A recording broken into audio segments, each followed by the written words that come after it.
Hello नमस्ते सबैजनालाई। आज फेरि स्वागत छ हाम्रो च्यानल पियुष थारामा। वेलकम ब्याक यु है त। ल अरू चाहिँ के छ हालखबर? ठिकै छ? राम्रै होला है नि त। राम्ररी बस्नु, राम्ररी खानु पिनु, राम्ररी खेल्नु, राम्ररी पढ्नु है त। ल योभन्दा बढी अरू के नै भनौँ। नेतागिरी गर्न आएको होइन म यहाँ है भाषण दिनलाई। त्यसो भए अब ढिला नगरिकन आजको लेक्चर चाहिँ अलिकति लामो हुनसक्छ है। त्यसको लागि आम एक्सट्रिमली सरी, किनभने आज यो क्वेसनहरू प्र्याक्टिस गरेर हामी यो च्याप्टरलाई यहीँ एन्ड गर्नेवाला छौँ। त्यसो भए जति सकिन्छ अलि छिटो हल्का फास्ट पकडौँ है त। अब गियर चेन्ज गरौँ। 1 गियरमा थियो, अब 2 गियरमा जाने, अनि त्यसपछि 3 गियरमा जाने, त्यसरी है। ल तर चिन्ता नगर, कन्सेप्ट यसरी फटाफट भन्दैन, सबै राम्ररी बुझ्ने हिसाबले भन्छु सबैको लागि, हुन्छ? ल मैले तिमीहरूलाई बेसिक सबै सिकाइदिइसकेँ। अब तिमीहरूलाई मैले खालि क्वेसन मात्रै प्र्याक्टिस गराउनु छ। ल हेर त, पहिलो क्वेसन हाम्रो यस्तो छ। पहिलो क्वेसन अलि ठुलो बनाएँ त मैले फिगर। ल तिमीहरूको यस्तो छ पहिलो क्वेसन। यो दुईटा तिमीहरूको समानान्तर रेखा दिएको छ, प्यारलल लाइन है। यहाँ तिमीहरूको y छ, यहाँ तिमीहरूको 110 छ, यहाँ तिमीहरूको कति छ x + 20 छ, र यहाँ माथि तिमीहरूको 4x - 10 छ। हेर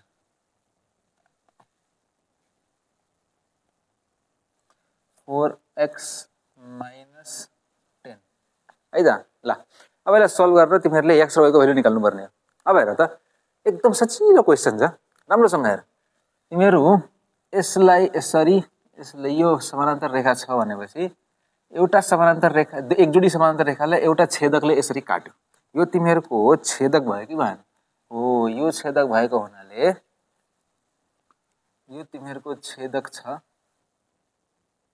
हैन त। यो छेदक छ र छेदकको एउटा माथि एउटा तल पनि परेको छ। त्यसैले म के भन्न सक्छु, 4x - 10 = x + 20 reason alternate angle.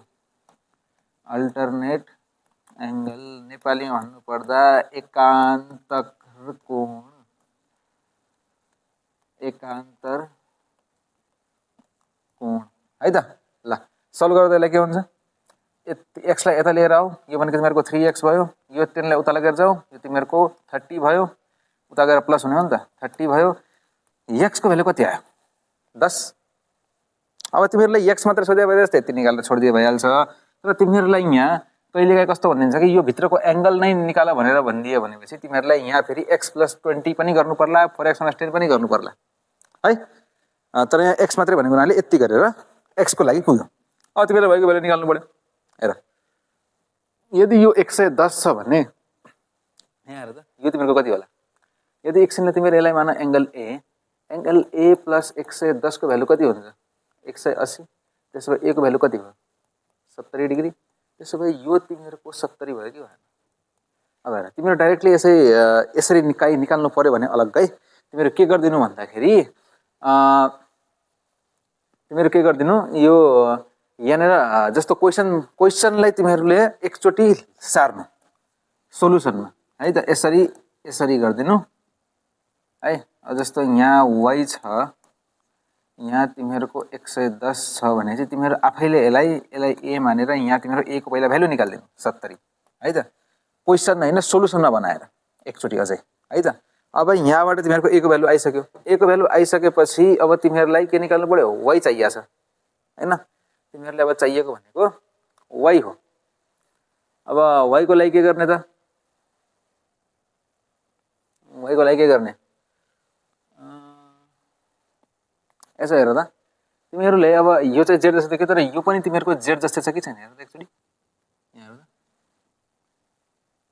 हेर, z को कुरा छोड, यो पनि एउटा ट्रान्सभर्सल एउटा छेदक हो। यसरी लम्बाइ दियो भने जस्तो हैन। यहाँ हेर, छेदकको माथितिर कुन चाहिँ एंगल बनेको छ?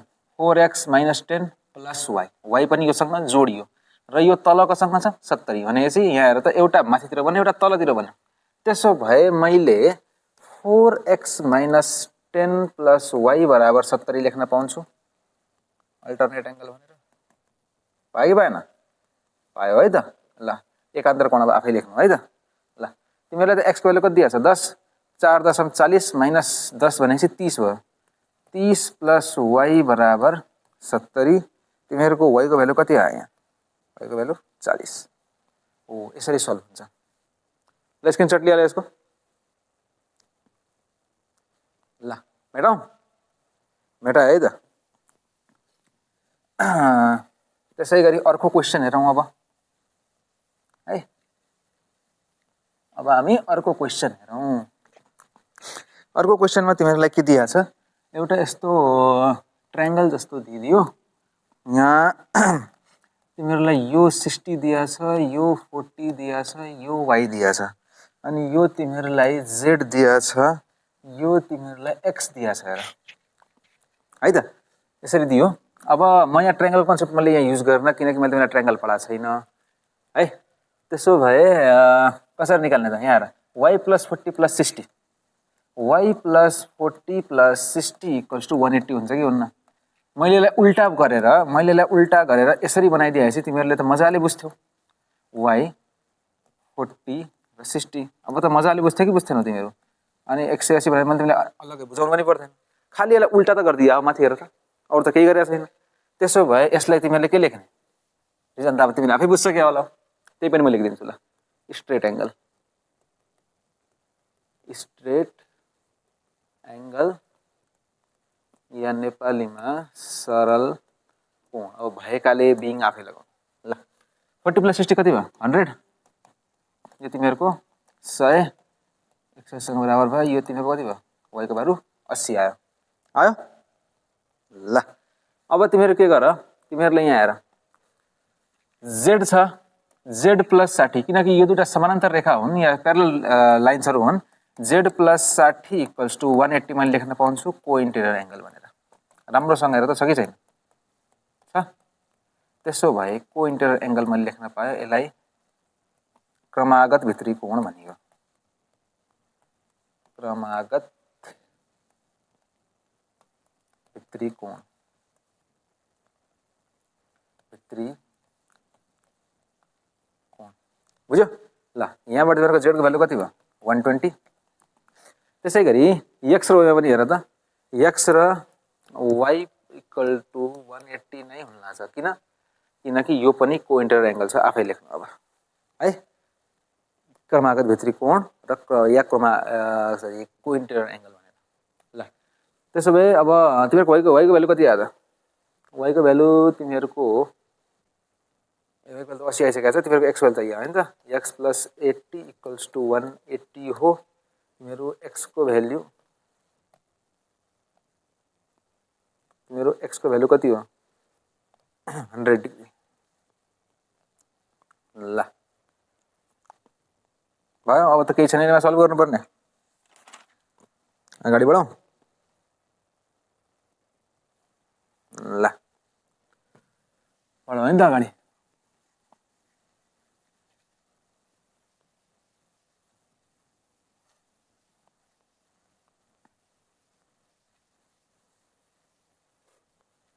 ल त्यसो भए एउटा क्वेसन अर्को हेर्दै त तिमीहरू। त्यसो भए अब अर्को क्वेसनमा हेरौँ ल। क्वेसन तिमीहरूको यस्तो छ हेर, तिमीहरूलाई यो यसो दियो, यो तिमीहरूको y, यो तिमीहरूको 80 डिग्री छ, यहाँबाट x यसरी दियो। अब कसरी सल्भ गर्ने यसलाई ल। मैले योभन्दा अगाडिको लेक्चरमा भनेको थिएँ नि, जस्तो यहाँदेखि घुमेर फेरि यसै पोइन्टमा सर्कल बनाएर आउँछ भनेपछि यतिन्जेलसम्म यो जस्तो मानौ यो x घुमेर आयो नि त, x यहाँदेखि यसरी घुमेर आयो भने x ले यहाँ पुगिन्जेलसम्म कति डिग्री घुम्यो, 360 डिग्री घुम्यो है त। त्यसो भए यहाँ हेर त, अब यहाँ तिमीहरूलाई 360 डिग्री त यहाँ पुगेर हुन्थ्यो, तर यो यहीँ रोकिहाल्यो। त्यसो भए कतिले अगाडि बढ्न पाएन त, y ले अगाडि बढ्न पाएन। भन्नुको मतलब यदि तिमीहरू 10 किलोमिटर तिमीहरूले घुम्नु पर्ने थियो, तर तिमीहरूले 8 किलोमिटर मात्रै घुम्न पायो, के कारणले गर्दाखेरि। अब बच्यो कति, 2 किलोमिटर बच्यो कि बचेन। त्यस्तै यो पनि हो, 360 घुम्नु पर्ने थियो, तर 360 मा यसले पुरै घुम्न पाएन। त्यसैले यहाँ x भनेको अब तिमीहरूको कति बच्यो, कति बच्यो, x भनेको तिमीहरूको 360 माइनस y हुन्छ, या तिमीहरू यसलाई सिम्पल x + y = 360 लेखिदियो ल। तिमीहरूलाई यो बुझिन्न, सिधै 300 x + y = 360 लेखिदियो। कारण अगाडि पनि गरेको थिएँ नि, एउटै बिन्दुमा भएकोले, एउटै बिन्दुमा भएकोले हैन, being angles at same point, being angles at same point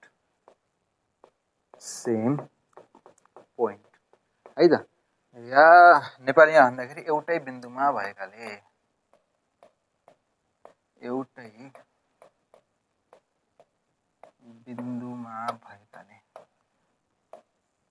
या कोणहरू एउटै बिन्दुमा भएकाले भनेर लेख्दा नि फरक पर्दैन। ल तिमीहरूलाई यो भयो। अर्को तिमीहरू के गर्ने, तिमीहरूलाई अब यहाँ त एक्स पनि थाहा छैन, वाइ पनि थाहा छैन। पहिला तिमीहरूले वाइको भ्यालु निकाल्नु पर्यो। वाइको भ्यालु निकाल्नलाई वाइ प्लस 80 बराबर 180।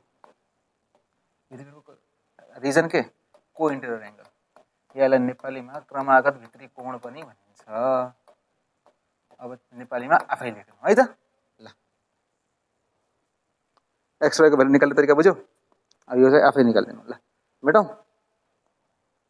मेटा है त। ल ल अब यसो गरौँ, तिमीहरूलाई म एउटा अर्को क्वेसन गराएर आजको लेक्चरलाई म यहीँ एन्ड गरिदिन्छु। लामो भए चाहिँ धेरै लामो हुने हो, त्यसैले म यसलाई म दुईटा सेसनमा बाँडिदिन्छु लामो लेक्चरलाई। हुन्छ, तिमीहरूलाई अब एउटा सायद 15 देखि 20 मिनटको होला, दुईटा 40 बनाउनु भन्दा म एउटा 20 बनाएर दुईटा गरिदिन्छु। तिमीहरूलाई हेर्न सजिलो हुन्छ, बोझ हुँदैन है त। त्यसो भए एउटा लास्ट क्वेसन हेर तिमीहरूलाई जस्तो। ल यो यस्तो छ, यहाँबाट तिमीहरूलाई यसरी गरिदियो। यो पनि योसँग समानान्तर, यो पनि योसँग यसरी प्यारलल छ। अलिकति प्यारलल नदेखे पनि प्यारलल छ है त। ल तिमीहरूको एक्स, यो वाइ, यो डब्लु र अर्को 25 र अर्को जेड, यहाँ तिमीहरूको 120। सजिलो क्वेसन छ, तिमीहरूलाई अप्ठ्यारो केही पनि छैन। राम्रोसँग एकचोटि हेरी मात्र तिमीहरू आफै बुझिहाल्छ। यहाँ सबभन्दा सजिलो तिमीलाई कसको भ्यालु निकाल्न परिरहेछ, वाइको, किनकि वाइ इक्वल टु कति छ 25। यो तिमीहरूको के भयो अल्टरनेट एङ्गल, तिमीहरूको अल्टरनेट एङ्गल या एकान्तर कोण भन है। त्यसै गरी तिमीहरूको डब्लु कसँग बराबर छ 120 सँग। यो पनि सेम रिजन। डब्लु तिमीलाई अलिकति नदेखिन सक्छ। यहाँ हेर मैले यहाँबाट यसरी ताने, यसलाई यसरी ताने, जेड जस्तो देख्यो कि देखेन? देख्यो। अब त भन्न सक्छौ नि अल्टरनेट एङ्गल हो। जेडको आकारको छोड डेफिनेसनबाट मात्रै पनि हेर। यहाँ हेर, यो र यो तिमीहरूको समानान्तर रेखा हो। समानान्तर रेखा या इङ्ग्लिसमा भन्दाखेरि प्यारलल नै हो। एउटा छेदक यसरी छ, छेदकको एउटा माथितिर छ, एउटा तलतिर छ। त्यसो भए यो भन्न पाइन्छ वाइ इक्वल टु 120 हो भनेर? पाइयो हो यसरी। अब त्यसै गरी तिमीहरूले अब डब्लु आयो, वाइ आयो, एक्स तिमीहरूलाई के आएन? तिमीहरूसँग एक्स र जेडको भ्यालु छैन हैन त। एक्स र जेड पनि अल्टरनेट एङ्गल छ नि र, राम्रोसँग हेर। यहाँ हेर यसरी। अब तिमीहरूलाई यो जेड यसरी, अब कसरी जेड देखाउँ? अब यतिलाई मैले बाहिर निकाल्दिन्छु हेर। अब यसरी तिमीहरूलाई दिएको के छ? एक्स र जेडको लागि तिमीहरूलाई यसो दिएको छ।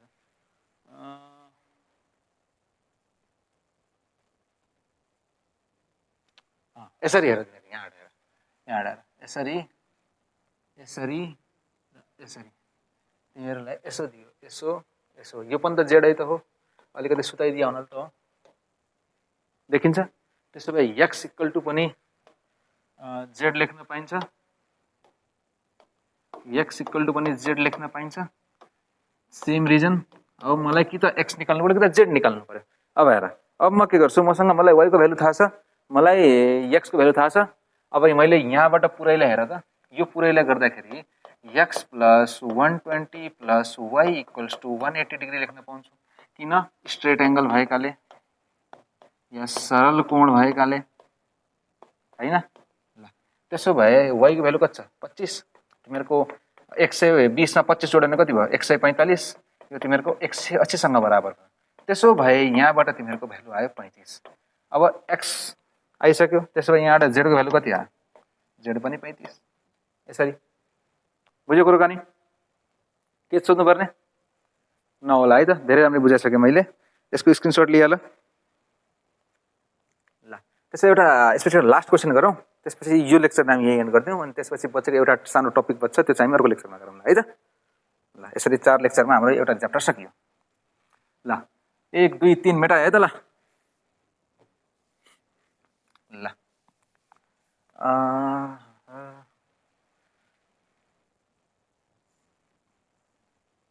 ल तिमीहरूलाई अब एउटा अर्को क्वेसन मैले दिएँ,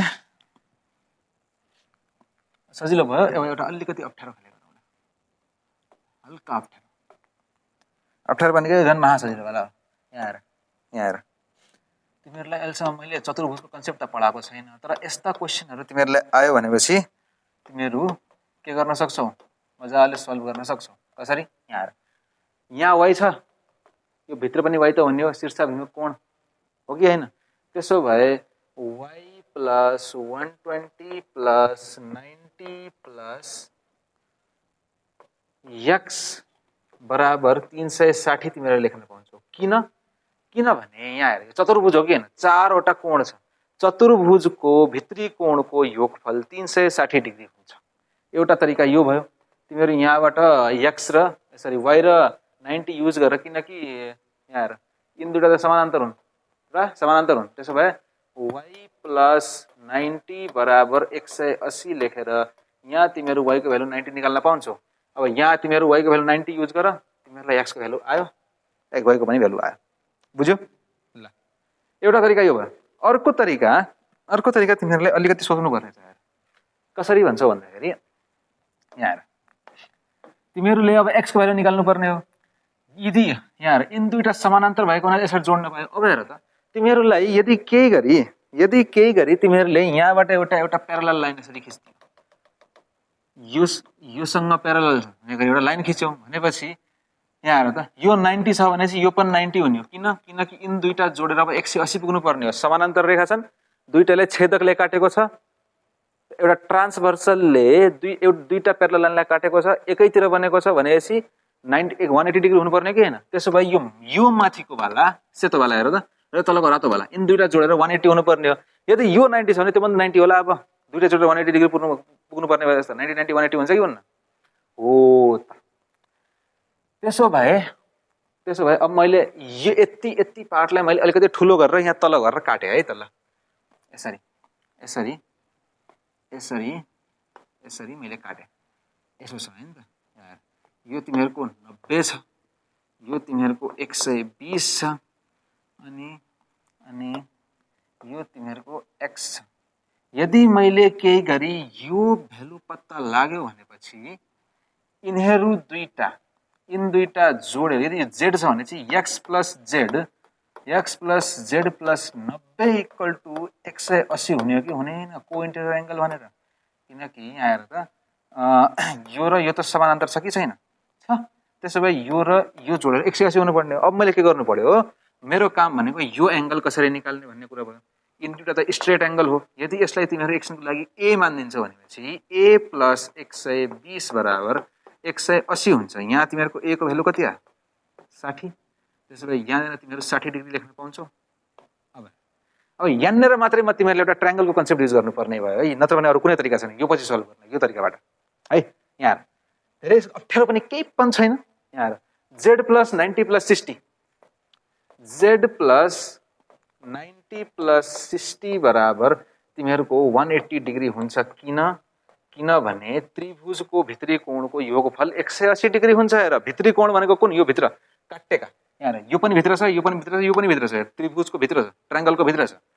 the sum of interior angles of a triangle is 180 degree. लेखिदिन्छु ल।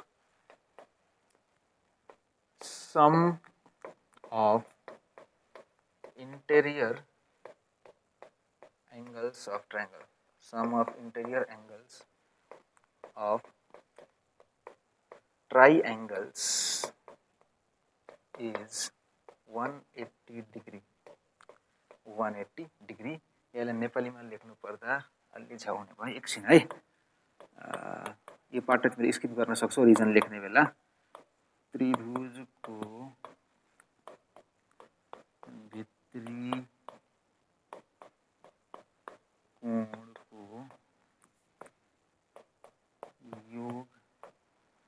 180 डिग्री हुन्छ। ल यस्तो हुन्छ। यहाँबाट तिमीले जेडको भ्यालु निकाल त। जेडको भ्यालु यहाँबाट कति आयो 30 आउँछ। 90 + 60 150 उता गएर माइनस हुन्छ, माइनस भएपछि 30 डिग्री। त्यसो भए यो पनि तिमीहरूको 30 डिग्री बच्यो कि बचेन? 30 डिग्री 30 डिग्री। अब हेर जादु, अब हेर जादु तेरी नजर। ल x + z + 90 = 180 किन को इन्टेरियर एंगल हुन्छ यो पनि। यहाँ हेर यो पुरै मैले जोड दिए x + z र यो यहाँसँग जोडिने हो है फेरि। यहाँ हेर किनभने समानान्तर मेरो कुन छ, प्यारलल कुन छ, यो तलकोलाई मेटा पहिला। ल यसलाई मेटाइदियो। तिमीहरुसँग बचेको भनेको x + z यो र एउटा 90। अब त हेर्न सक्छौ नि राम्ररी। त्यसो भए यहाँबाट तिमीहरुको कति भयो त? अब यसलाई ब्ल्याक ल्याइदियो, बुझ्यौ नि कसरी आयो त्यो? ल हो अब यहाँबाट तिमीहरु के गर, x + z को भ्यालु कति भयो? 90 उता 90 भयो। अनि x को भ्यालु या z को भ्यालु कति छ? z को भ्यालु +30 छ। यो 90 सँग बराबर छ। x को भ्यालु कति आयो? 60। त्यहाँबाट पनि 60 आउने। अब तिमीहरुलाई जुन सजिलो लाग्छ त्यसरी गर। यहाँबाट यसरी गर्दा पनि भयो, यहाँबाट यसरी गर्दा यो तिमीहरुलाई सजिलो भयो नि त, एकैचोटी निक्लिन लाग्छ। यहाँ त तिमीहरुले y को भ्यालु त यहाँ त तिमीहरुलाई अगाडि निकाल्नै पर्यो। y को त केही विकल्पै छैन। यो शीर्षाभिमुख कोण यसरी VOA गरेर यसरी y + 90 = 180 गरेर तिमीहरुले y को भ्यालु त 90 निकाल्नै पर्यो, अरु कुनै विकल्प छैन। त्यसपछि तिमीहरुले एक लाइनमा यसरी गर्दियो भने तिमीहरुको सिधै सोलुसन आउँछ है। अब यहाँ हेर यसको रिजन मैले यही यस्तै छ। जस्तो यहाँ हेर sum of interior angles of triangles is 180 degree लेखे नि मैले। हो त्यसरी नै यसको लागि रिजन के लेख्नु?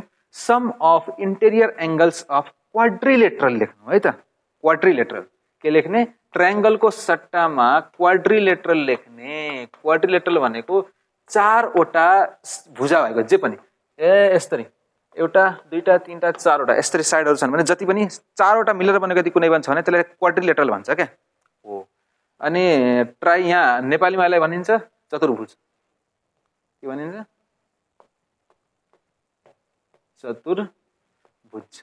भुज भनेको यो भुजा भन्न खोज्या, भुजा भनेको यो साइडहरु हुन्, चतुर भनेको चार, त्यसैले चतुर्भुज है त।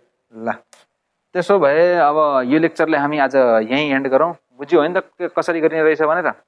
ल यो लाइन तान्ने त्यसरी कसरी निकाल्छन् भनेर एक दुईटा क्वेशन हामी अझै सल्भ गर्ने छौं। बाकी चाहिँ प्र्याक्टिसबाटै थाहा हुने तिमीहरुलाई कहाँ कसरी युज गर्ने भनेर है। त्यही पनि एउटा रफ आइडिया चाहिँ म तिमीहरुलाई दिन्छु कहाँ कसरी निकाल्छन् भनेर। त्यसो भए आजको लेक्चरलाई हामी यही एन्ड गरौँ। आउने लेक्चरमा हामी पछिको एउटा सानो कन्सेप्ट बाँकी छ त्यो गरेर हामी यो च्याप्टरलाई यही एन्ड गरिदिन्छौँ है त। ल त्यसो भए यदि लेक्चरहरु मन परिरहेको छ भने लाइक कमेन्ट शेयर सब्स्क्राइब ठोक्दिनु। बाँकी देखा जाला। ल अहिलेको लागि यति नै। अर्को लेक्चरमा फेरि भेटौँला। हस्त नमस्ते, धन्यवाद। पढ्दै गरौँ है त।